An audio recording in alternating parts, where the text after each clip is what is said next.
只用一根竹竿，却撬起了万吨战船。只见他将真气布满整根竹竿，把战船高高举起，随即砸向徐凤年。却见徐凤年竟面不改色，站在原地一动不动。眼看战船越来越近，这时突然一人从天而降，顿时让下面的吴六鼎不能再动弹分毫，并且战船开始向后移动，无论他如何用力也无法阻挡。来人正是剑神李重刚，只见他单掌向下一拍，吴六鼎再也无力抵抗，战船稳稳落入水中。别往我脑袋上扔船！前辈是哪一位？关你球事！见状，吴六鼎知道要想杀徐凤年已然不可能，他也只能无奈的离开。自此赵寻手段用尽也击杀不了徐凤年，可他身边跟着的却是赵凯。就在徐凤年下水去救士兵之时，赵凯悄悄地派出了福将红甲。赵军，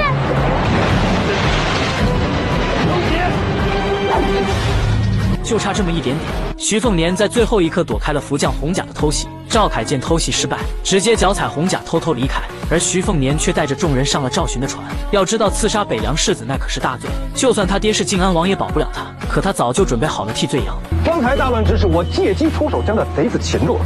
贼子夺船不算，竟然还想刺杀徐兄，当真可恨。那他知不知道这可是死罪？赵某不才，为徐兄讨个公道。说罢，他便一刀砍了此人，不给他任何说话的机会。可这么明显的栽赃嫁祸，又怎么会骗得过徐凤年？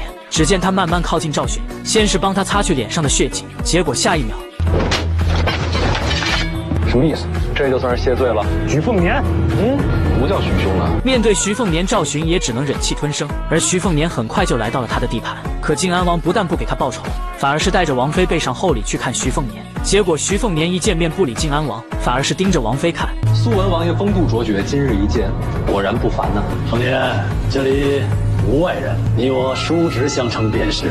他表面上和靖安王说话，眼睛却不离开王妃。可靖安王也不生气，反而是笑脸相迎，还逼着自己的儿子给徐凤年道歉，向徐兄请罪。徐凤年对此完全不予理会，而是坐下来继续死盯着王妃看。只因徐凤年在来之前，他已经打探清楚，整个青州地界人尽皆知，靖安王把王妃裴南伟视为珍宝，而他又是天下第一纨绔，好色如命。见到如此美人，只有这样的表现才是正常的反应。不得不说，两人加起来有800个心眼。靖安王表面上的满脸慈祥，却也是笑里藏刀。他的目的是来打探王灵泉的身份。岛上王灵泉王先生是我麾下爱将，想不到与你相熟。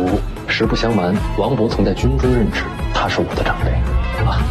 那就让王先生多陪凤年几日。不好意思啊，靖安王叔，王伯既是北凉旧部，那自然是要回北凉才对。没想到徐凤年步步紧逼，不给靖安王留一点情面。可靖安王还是放声大笑，并未流露出一点的不悦之色。见他如此沉得住气，徐凤年又把目标对准了王妃，甚至在临走前，他直接对裴南伟动了手。等我寻到了守株，就派人给你送到府上去。这下靖安王真的怒了，但他并没有当场发作，只因他是在等着京城里徐骁的消息。而徐骁的所作所为，也决定着徐凤年在青州的遭遇。